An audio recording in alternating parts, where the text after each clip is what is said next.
ભેગા મળીને રહે છે. મારી ધરતી પર મુંબઈ, દિલ્હી જેવા અસ્ત્રો આવેલા છે.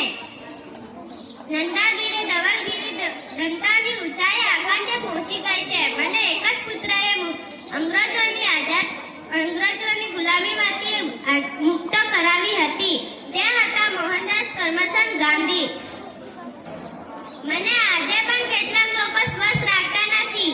મારા પર જ્યાં ત્યાં કચરો નાખી મને બગાડી છે, પણ હું તેમને શ્રાપ આપતી નથી, કારણ કે હું તેમની માતા છું. અસ્તુ.